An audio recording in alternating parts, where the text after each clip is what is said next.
Brought to you by 5paisa.com. Investing made easy and rewarding. Download the app now. नमस्कार, आप देख रहे हैं बेस्तक। मैं हूं रजत देवगन। वीकेंड के दौरान सरकार ने बड़ी अनाउंसमेंट्स करी जिसका असर आज साफ तौर पे शेयर बाजार पर देखने को मिला। कुछ सेक्टर्स में हरियाली, लेकिन एक सेक्टर ऐसा जिसका बिल्कुल सूपड़ा साफ हो गया। एक और जरूरी इन्फॉर्मेशन आपको दे दें, 5paisa आपके लिए लेकर आया एक एक्सक्लूसिव आईपीओ ऑफर। अपना डीमैट और ट्रेडिंग अकाउंट खोलिए 5paisa के साथ, जिसके जरिए आप किसी भी आईपीओ में इन्वेस्ट करते हैं, यूपीआई मैंडेट देते हैं, तो उस आईपीओ की लिस्टिंग के बाद उसके शेयर्स में ट्रेडिंग करने पर लगने वाली ब्रोकरेज पर आपको मिलेगा 2000 रुपए तक का कैशबैक। और ये ऑफर शेयर्स की लिस्टिंग के 15 दिनों तक वैलिड रहेगा। तो देर मत कीजिए, डाउनलोड कीजिए 5paisa ऐप, जिसका लिंक डिस्क्रिप्शन बॉक्स में दिया है। अब तो सबको पता है निवेश हुआ आसान और लाभदायक। शुरुआत करते हैं निफ्टी के साथ। निफ्टी की जो आज की क्लोजिंग हुई है वो है 16,214 की, 51 अंक गिरकर, लेकिन हायर लेवल से तगड़ी प्रॉफिट बुकिंग थी। निफ्टी बैंक 28 अंक कमजोर हुआ और सेंसेक्स में 37 अंकों के आसपास की गिरावट देखने को मिली। लेकिन एक बार 140 अंकों से ज्यादा का उछाल निफ्टी पे देखने को मिल रहा था। आज के दिन का हाई है 16,414। यही था एक रेजिस्टेंस लेवल, यहीं पर ही टकराए। उसके बाद लेटर हाफ में ताबड़तोड़ बिकवाली। 16,214 आज की क्लोजिंग है, आज का हाई है 16,414। 200 अंक हायर लेवल से टूटकर निफ्टी बंद हुआ है और निफ्टी बैंक हायर लेवल से 572 अंक गिरकर बंद हुआ है। एडवांस डिक्लाइंस 25 शेयर्स निफ्टी के लाल निशान में और 25 शेयर्स हरे निशान में बंद होते नजर आए, यानी कि 50-50 रहा आज पूरा ही मूड माहौल। लेकिन जो तेज हुआ उसमें था ऑटोज। एमएनएम 4% से ज्यादा उछल गया, निफ्टी का टॉप गेनर। मारुति सुजुकी 4% से ज्यादा उछला। HUL, LNT, विप्रो, ये कुछ ऐसे स्टॉक्स थे जहां पर आज हरियाली देखने को मिली है निफ्टी पे।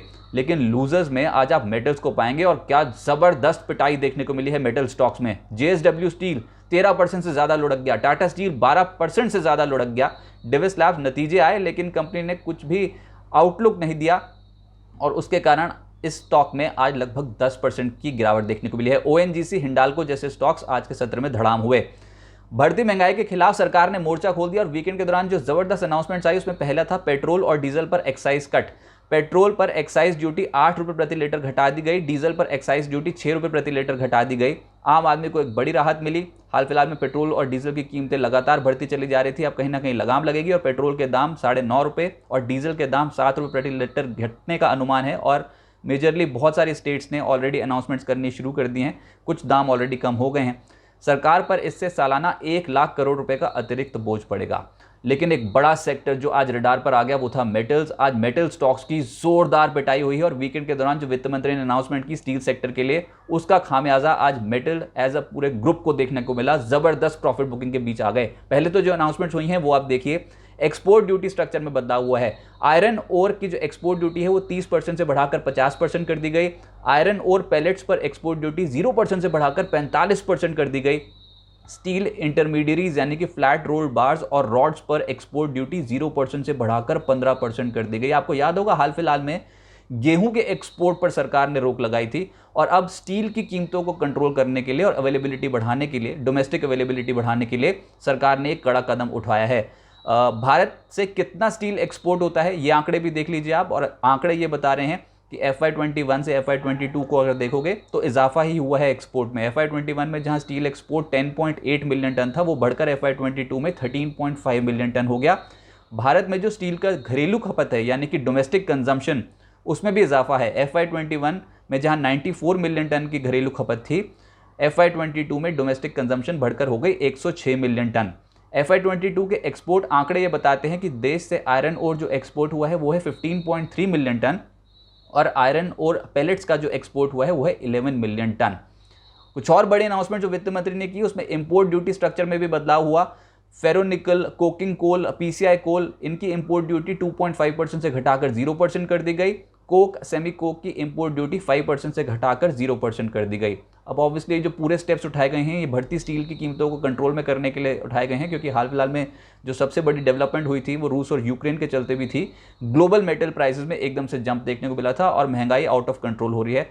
अवेलेबिलिटी को बढ़ाने के लिए और प्राइसेस को कंट्रोल करने के लिए स्टेप उठाए गए हैं, लेकिन आज इंडस्ट्री को, मेटल इंडेक्स को इसका खामियाजा उठाना पड़ा और जबरदस्त पिटाई हो गई। अब एनालिस्ट कम्युनिटी क्या समझती है सरकार के जो स्टेप्स हैं स्टील इंडस्ट्री पे क्या असर डालेंगे, आप वो देखिए।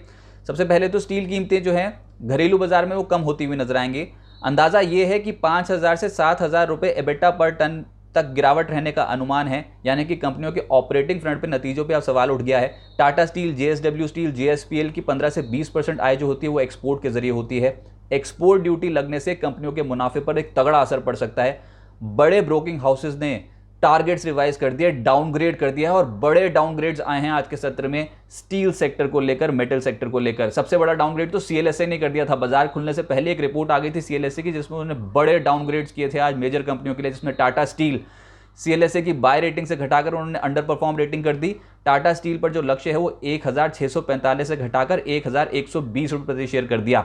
जेएसडब्ल्यू स्टील को डाउनग्रेड कर दिया, रेटिंग अंडर परफॉर्म से घटाकर सेल कर दी, और जेएसडब्ल्यू स्टील पर टारगेट 770 से घटाकर 550 रुपये प्रति शेयर कर दिया सीएलएसए ने। जेएसपीएल एक और स्टॉक जो उनके रडार पर था और बाय रेटिंग दे रखी थी, उसको घटाकर कर दिया आउट परफॉर्म, और जेएसपीएल पर सीएलएसए का लक्ष्य 695 से घटाकर 540 रुपये प्रति शेयर कर दिया। तो मेटल स्टॉक्स तो आज क्रैक हो गए। बाजार खुलते ही झटका लग गया था, लेकिन दिन भर जो पिटाई हुई, इंडेक्स ही 8% नीचे आ गया। जी हाँ, निफ्टी मेटल इंडेक्स एक दिन में 8% क्रैश हुआ है।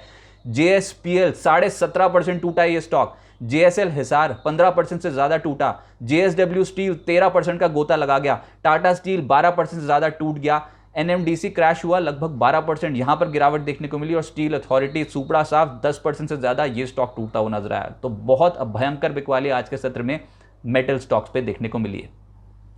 दूसरा तबका था सरकारी कंपनियां, जिसमें आज के सत्र में गिरावट देखने को मिली। एनएमडीसी ये तो था ही खैर 12% नीचे। इसके अलावा ओएनजीसी ऑयल इंडिया में 3% से 4% की गिरावट थी। NLC India, power grid, BEL में आज के सत्र में गिरावट देखने को मिली।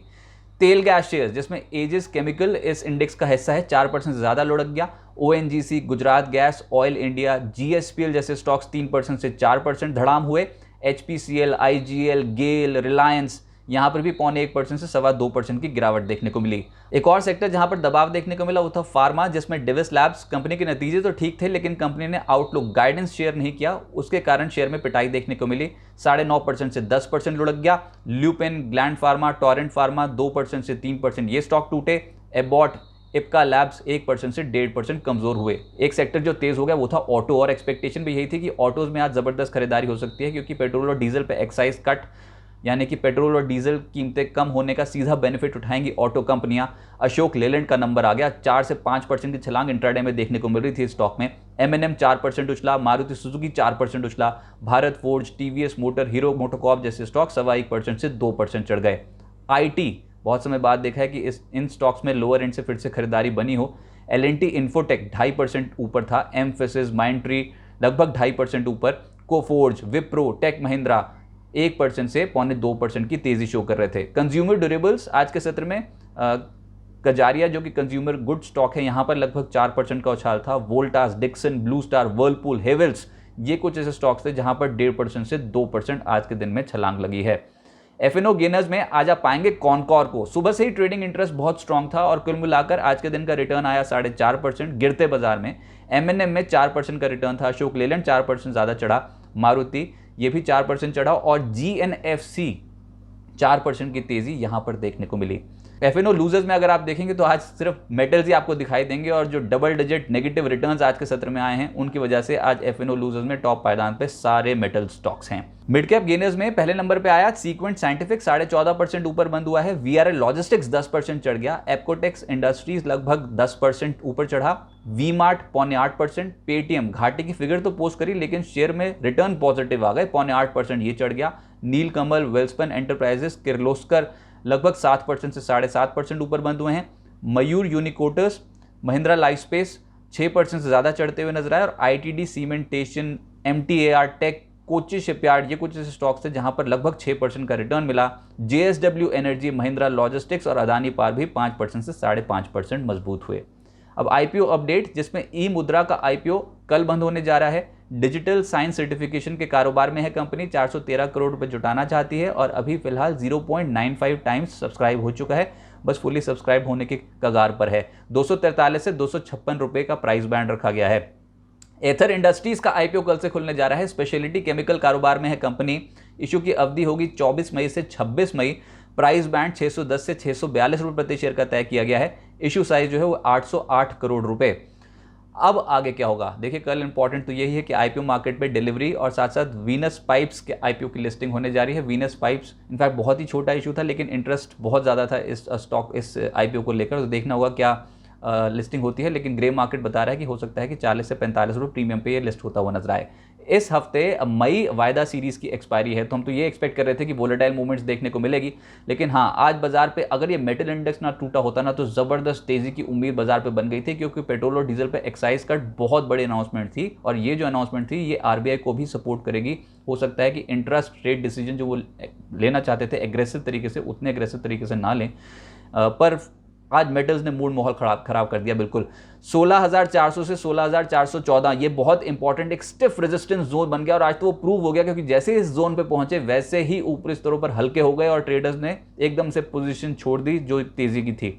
16,000 का स्तर बहुत इंपॉर्टेंट है, इस स्तर को संभालना है अगर कोई भी तेजी की उम्मीद करनी है तो जो बचे हुए मई सीरीज में उम्मीद करते हैं कि 16,000 का स्तर संभल जाए, लेकिन इस मई सीरीज में ही अभी 2 अनाउंसमेंट्स और आनी बाकी हैं और वो जो 2 अनाउंसमेंट्स हैं वो यूएस से आनी हैं। 25 मई को एफओएमसी की पिछली बैठक के मिनट्स जारी होंगे और 26 मई को अमेरिका के Q1 जीडीपी आंकड़े आने हैं। अनुमान यह है कि -1.4% रह सकता है आंकड़ा, और गुरुवार को हमारी वायदा की एक्सपायरी भी है जो कि मई महीने में एक्सपायरी होगी और ये मंथली एक्सपायरी है। ये महीना बाजार के लिए अच्छा गया नहीं है, लेकिन हाँ आज बड़ी अनाउंसमेंट्स का इम्पैक्ट देखने को मिला, स्पेशली मेटल स्टॉक्स की आज ज़बरदस्त तरीके से धुलाई हुई है।